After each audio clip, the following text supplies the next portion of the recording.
one of the things I've always enjoyed about e-commerce is it's not really ever boring, right? Because there's always something new coming along, and there's always some strategic advantage to either, to be ignored at your peril or to identify and go after.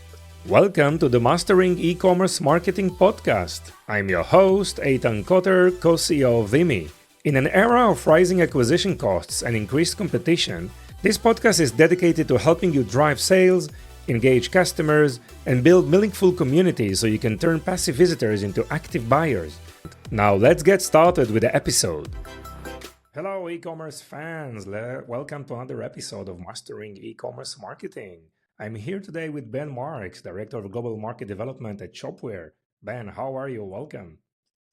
I'm doing great, Ethan. Thank you so much for having me. It's a great way to start the year off. Yes, we're at the beginning of a new year, a lot of energies. Obviously, we are planning your year as well. But Ben, you have an extensive background in e-commerce, and I think it's worthwhile to spend a few minutes just explaining our audience about who you are and what your background, what are you busy today with Shopware. Yeah, so about 20 years ago, I just kind of got sucked into the tech world, started helping out on websites, and I taught myself to be a programmer, learned PHP, doing OS commerce, which is a terrible way to learn PHP. But over the years, the work that I was doing on websites just kept coming back to, there were very often commerce requirements. So I kept having to kind of build solutions in this space. And then when Magento came along, I joined an agency that had kind of sprung up around that, and really spent a good chunk of my time in the Magento ecosystem, which was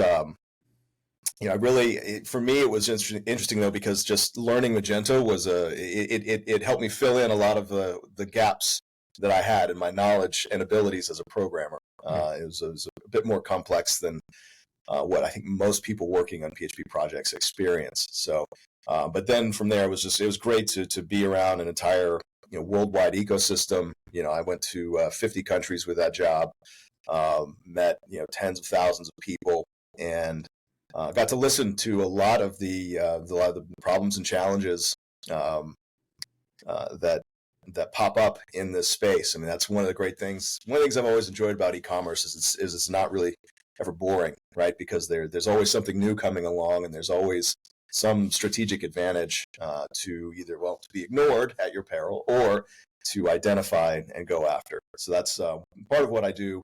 Part of what I do at Shopware, aside from the public engagement, is looking to see what those opportunities are. And that's one of the things that I've enjoyed about Shopware, is this just constant commitment to going after the new things, but going after them, in a meaningful and sustainable way. So not going after things for the hype, but going after technology for what it can do to help our merchants. Yeah. So what's the Shopware's differentiators? I mean, there are a few players out there. I know Shopware is growing internationally. What's your main, marketing messages that you want to address today? We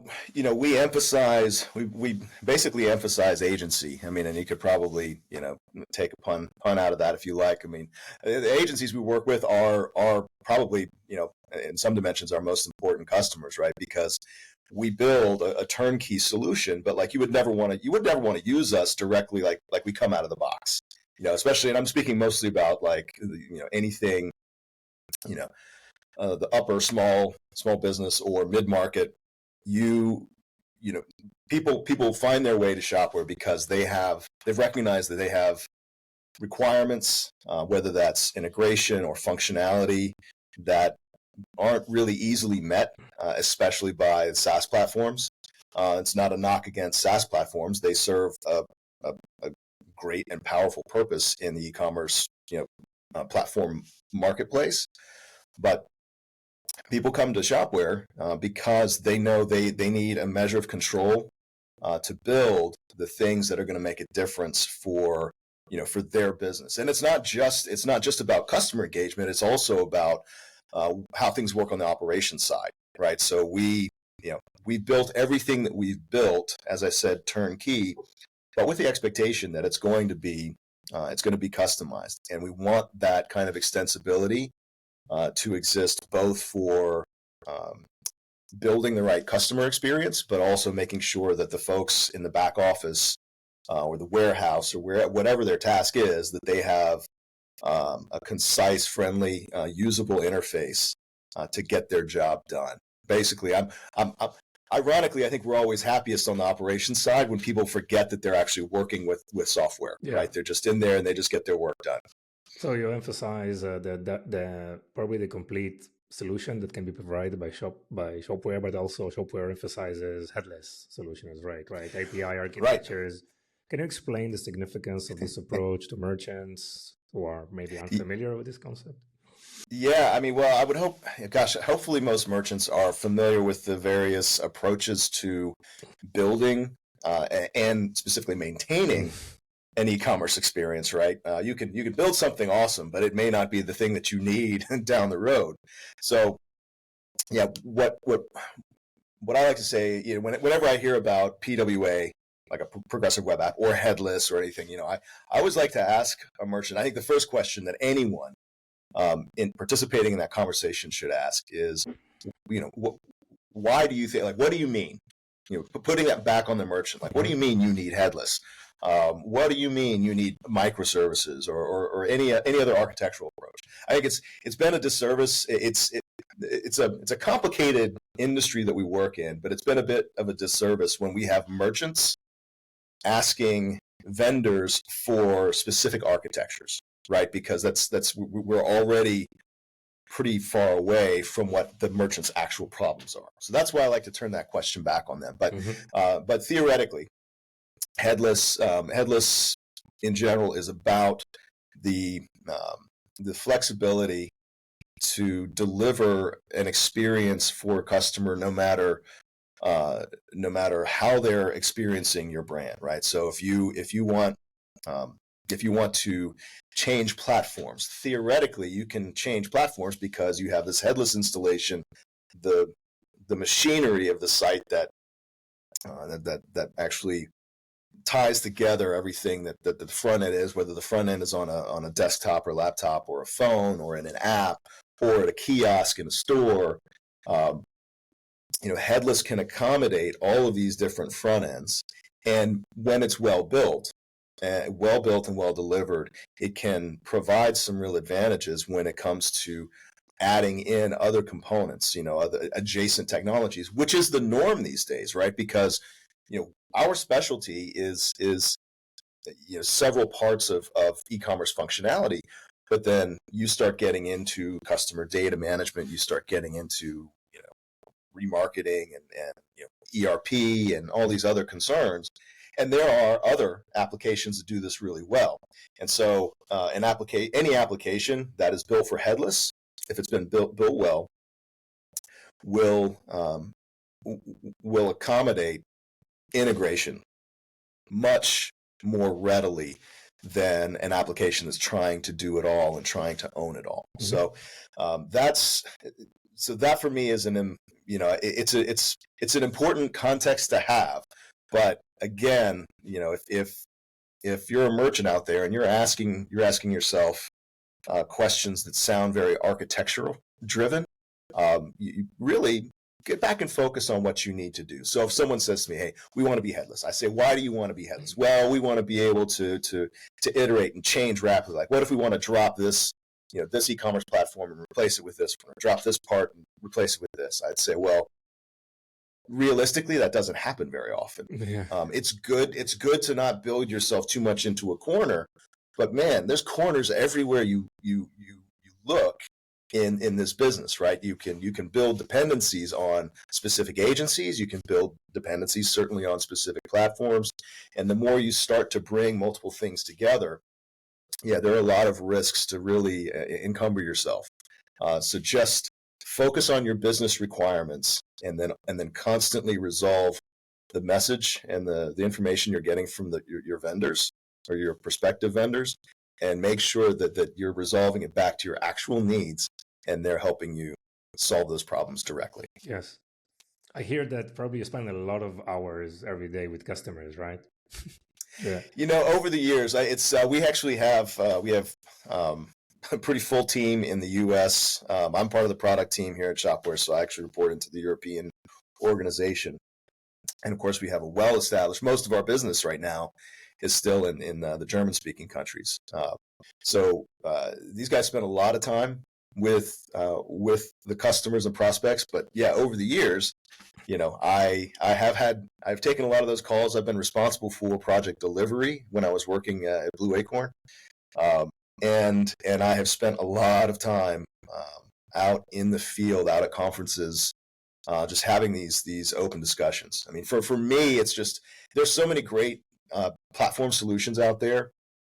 I always like to ask these questions because it can help me get the merchant to the right vendor. Yeah. So I don't necessarily care about winning business, winning the business for Shopware unless we're the right choice, right? Because if we're not the right choice, then the best thing that we can do as an industry is help people get to the right choice. Yes. It's probably kind of a trusted advisor type of approach, right? I mean, you want to work with this company, trying to understand, what problems they're trying to solve, right? It's funny that you mentioned that because that really is that trusted advisor, that consultative approach. Mm-hmm. I would argue that is also something that that merchants of a certain size. I mean, if you're just starting out, you'll probably go with Shopify or Wix or WooCommerce or something. Go with something that's simple, that you can get up and running quickly, and that handles a lot of this stuff for you. And I don't think that requires a ton of consultation, right? But as you start to grow into multiple millions in turnover per year, and what we've seen is that just there are just arbitrary but important complexities that pop up that just aren't easily solved. And the right vendor mix, when you're thinking about an e-commerce project, especially like a re-platform, so you're either dealing with an internal team, very often dealing with an agency, certainly looking at the e-commerce platform, your current platform, or some other one. You want to make sure that you're getting that advisor's approach, and that the people advising you have enough experience in the business that they can recognize when the solution that they might prefer to work with won't be the right one. And what I mean by that is that, for a long time, there were agencies that specialized in one platform. And on the one hand, it's great to be a specialist in something. You can go really deep and build some really cool stuff. But does that mean are you able to give these prospective merchants like a fair shake when you're looking at that RFQ or RFP, and are they going to be able to say, oh wait, you know what? Gosh, you're not a fit for Magento. You should really look over at this one over here. Mm-hmm. So I always value when I see agencies taking the time to be familiar with other platforms, so that they can offer that kind of just genuine advice. That I'm always impressed by that, and then it's the fact that these days a lot of agencies have now branched out and they offer more than one solution, right? And so I think that's a good thing to look for, because that means that they have the perspective. Yes. I mean, Shopify obviously changed a lot. It's very difficult to just sustain the whole agency, just to one provider, right? So, yeah, I mean, I think I'm seeing a lot of the legacy Magento agencies. I still spend time, networking with that ecosystem, because quite honestly, they're good. That's a good market for Shopware as well. But I put a lot of energy into that ecosystem, and I'm always happy to see it doing well. I think that an agency these days, what I'm seeing more and more of is Shopify.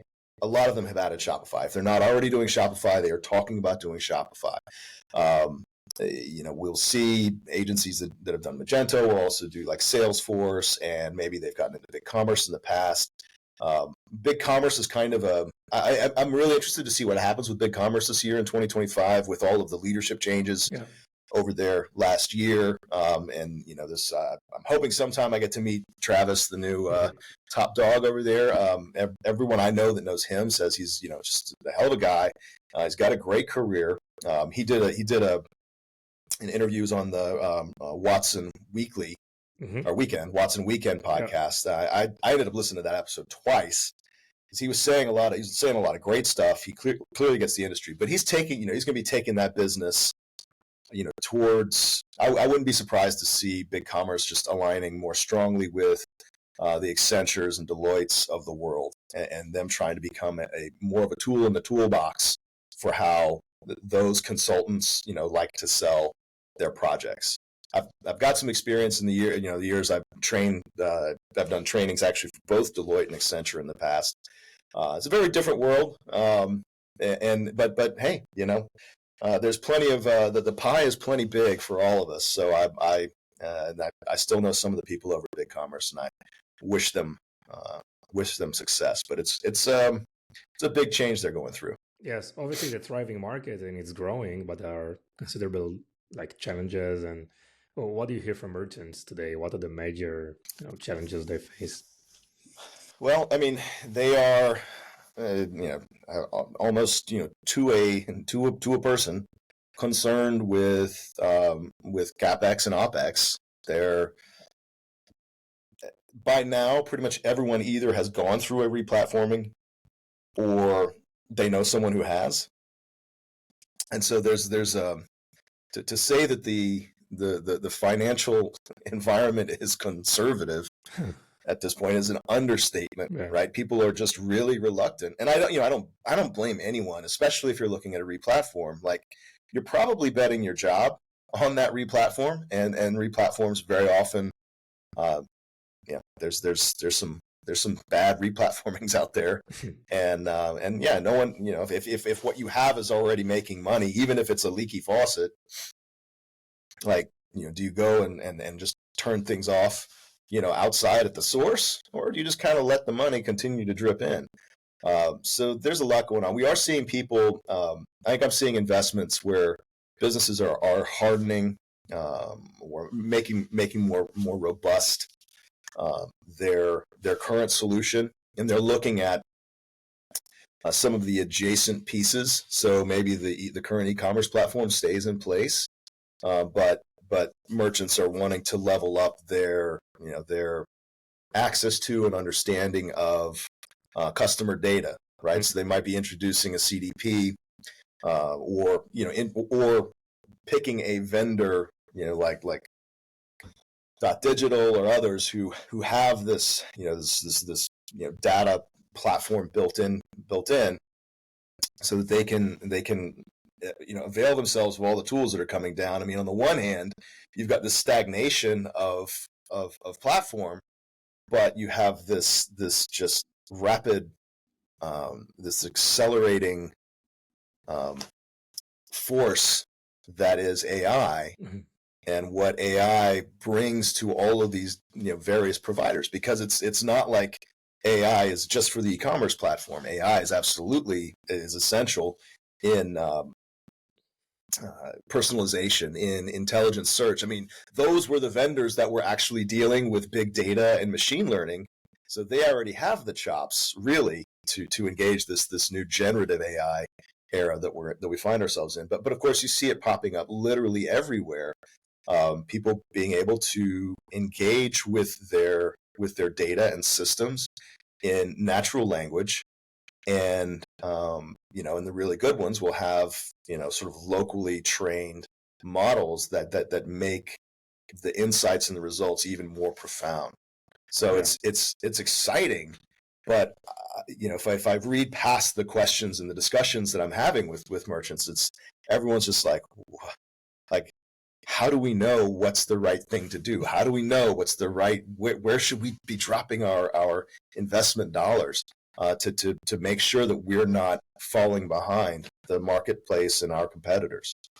I mean, having that agility mentality is not something which is probably inherent in some of these companies' DNA, right? I mean, it's just this move fast, break things, lose early. I Yeah. mean, this is just sometimes it's very, very difficult based on the internal processes and platforms that you have. Yeah.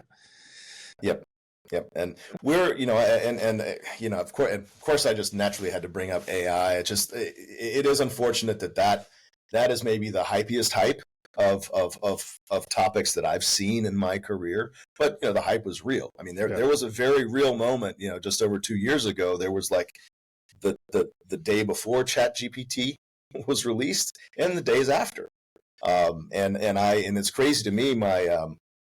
Our kid he's in between boats right now, so he's at our house. But just watching him, as a 31-year-old, just like everything he does, you know, whereas I have used Google as my sort of interface into a world of knowledge and solutions and learning, that's ChatGPT for him, and he uses it for everything.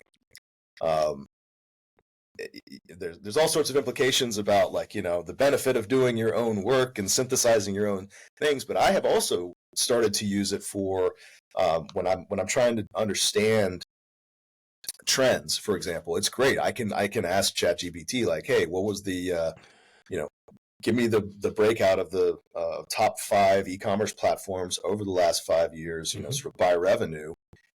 And I still kind of I'm very much in trust but verify mode with all things generative. Right?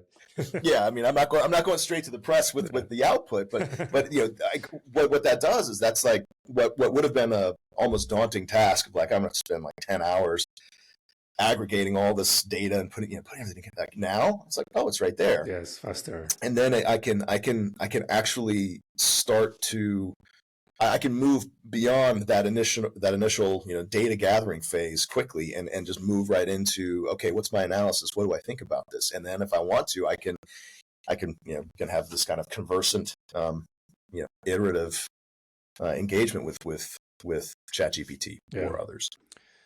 I'm really interested to talk with you about community building. I know throughout your days with Magento, you've been a Magento evangelist, right? To travel over the world, building and working with these communities. And you played a key role in the overall Magento ecosystem. So what are your thoughts about community building? Because this is a very, very important topic for any marketer today, right? Just to build your tribe, right? But what strategies or tips or thoughts you have regarding fostering innovation, collaboration within the community? Yeah, the number one thing for me is authenticity, especially in a sector where there are a lot of choices. The being authentic and being authentic, I mean, hopefully that doesn't just sound easy, like, oh, I'll just be truthful. It requires an incredible amount prioritization on personal and corporate insight. Do we know what we're building and who we're building it for? And it's very, very, very easy for any product company to think they know what it is they're building and who they're building for. But in the case of Magento, I mean, we absolutely screwed that up, and I'm a part of that. Because in 2015, we released went from Magento 1, Magento 2 came out. Yep. And the Magento 2 story, I mean, really the one who could probably tell the story better is Yoav Kutner, who's the co-founder along with Roy Rubin of Magento, and maybe a couple of guys like Maxi Katerienko, who was basically the head of Magento 2 product. But when we released that software, we broke a lot of people's businesses, right? Because we just assumed that we had taken everything that had made Magento 1, so applicable and just kind of work for so many different kinds of people. An interesting profile, by the way, back in 2013, 2014. So this was still in the eBay days. Magento did a survey and found out that about 60% of the Magento instances were actually built and maintained by the person whose store it was. Wow. Right. So these were people just installing a software package and figuring out just a little bit to, enough to be able to make modifications. And that persona was completely absent in the development of Magento 2. And then there were some other issues there. But that for me, I always hold on to that example, and I try to remember to, claim my part in that, because the harm and challenge and ultimately just a lot of waste that came out of that just had to do with us not paying attention and not realizing that we were actually building a fundamentally different product. Because it's not that the wrong product was built. It's just that we didn't go to market with this message of like, hey, if you're anything less than like a 30-person agency, you're probably not going to be able to make money building off of this. If you are an independent shop runner and you're going to try and go from, you barely have a Magento 1 instance hanging on, you want to just jump on over to Magento 2, you're going to have a bad time. Sorry to make that such a long a long answer, but I think it really, if you have to start from authenticity, and authenticity requires constant introspection and resolving what you see and experience, especially from out at the periphery, out where your ecosystem is. You've got to really give a lot of stock to that messaging coming back, because that's like the last chance you have to address problems. But in general, I mean, it's about, I encourage people, when I've advised people on building ecosystems, it's easy to pay attention to like the top line metrics, like an increase in the number of size, the number of participants in your ecosystem, maybe an increase in the volume of messages. I think one of the most important measurements you can take of your ecosystem is actually how much they start to interact with each other. Right. And how much they start building that fiber, weaving that fiber together. Because that's where the real magic is going to happen. And then, as anyone building a community will generally recognize that you have about 1% of your community is highly engaged. And then in that 1%, you have another very small subset who are your like super contributors, who are there, and they're the ones that actually will create conferences or meetups. They'll be the ones producing real value multiplying content and engagement for the rest of the ecosystem. And as you if you can find those people and promote them early on, then that's how you inspire other people. And that's how you scale evangelism, right? You scale evangelism not by having one person go out and talking to a bunch of people. You scale it by having a person going out to inspire other people and let them become the evangelists especially in their vertical, in their geography, whatever the case is. Like, if I go and speak at, Meet Magento India, it's great. A lot of the people in India learned from videos that I was in, so they're happy to see me up there. But I'd much rather have someone, like if I'm in Tamil Nadu, I want to have Tamil Nadu person on stage speaking to these folks and able to make those like the meaningful cultural jokes. But I want people to see themselves represented on stage, whether it's a literal stage or it's in a GitHub, comment thread, whatever the case may be. Wow. Very, very interesting. So, Ben, we are currently at the beginning of 2025, right? And we're looking for this year and the planning for this year. Well, and from your background experience and watching where the market is going, what are some of your probably tips or lessons you can provide to other e-commerce leaders out there? Well, I mean, I realize that especially with AI, like the choices can be dizzying. I'd say just general advice, and I think this can apply, to merchants, to, agency MDs, is you make sure I would prioritize gathering data, making sure you have deep data collection apparatus, and that you have the tools in place to take advantage of that. That is going to deliver outsized returns, I think, over the next couple of years as AI really sort of finds its way and winds itself into everything. Yeah.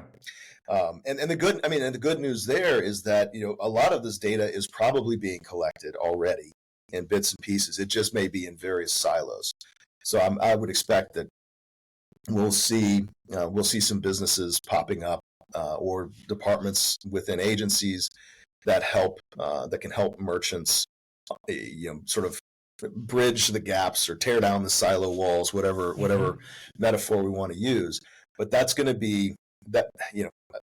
Data has always been important, but in this current state of affairs, data is it's the spice. It is going to be driving everything. And the signals around this are there. I mean, I'm regularly solicited by Visa and MasterCard, to come participate in or speak at something on open banking. I mean, when you have the cartel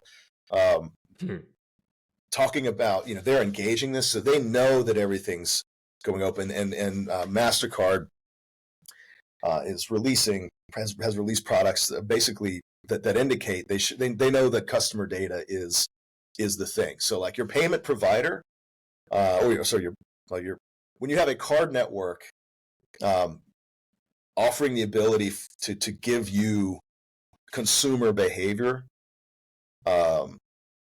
for the activities, the purchases that your consumers are making not on your site, like, yeah, they've kind of understood now that the data is the future for them, because the payments, the vig on payments is going down on a long enough timeline. Because if you need to implement AI, you must implement AI, whether to save costs, time, improve efficiency, personalization. You need to have this fuel, this data, right, for the AI engines to pump, really good, valuable information for you, right? Yeah, when your board is like, okay, so what's our AI strategy? You damn well better have an answer, right? And and hopefully that answer is like, oh, well, this is what we are doing, not this is what we are going to do. You really, and I think there again, it's not that difficult to start to bring some of this up, bring this into your solution stack already. But it does mean you probably should be having these conversations. If you're a merchant, have these conversations with your agency. What are they doing? How are they using AI, generative tools in their own work? Yeah. But how much of an awareness do they have about what this trend is among the various vendors? Because very often the agency is going to be recommending your marketing solution, your PIM, and other things. And you want an agency that understands how these things can be tied together. Great, Ben. So how people can find you, where they can reach you? I'm pretty easy. I'm on LinkedIn. I think BH Marks is my handle. You can find me on Twitter, Ben Marks. You can, let's see. Unfortunately, Twitter's dying. You can also email me. I'm easy. I'm Ben at shopware.com. But yeah, and I'm always up to have these discussions. I learn a lot from them. And I would love to know that my ideas might have, well, I want to know whether they're valid or not. Yeah, and the only way I can do that is by hearing from people in the industry. And I'll be out at some of the trade shows this year. Sure. Great, Ben. It was super interesting. Wish you all the best. Amazing year. Thank you so much for your time. Thank you, sir. Have a good one. Thank you for listening to the end of this episode. If you found this episode valuable, please subscribe so you won't miss any of our future content. Explore Vimy, the video commerce platform that includes live shopping, shoppable video, and social commerce capabilities. Visit Vimy at www.vimy.net. We appreciate your support and look forward for bringing you more valuable insights in our next episode.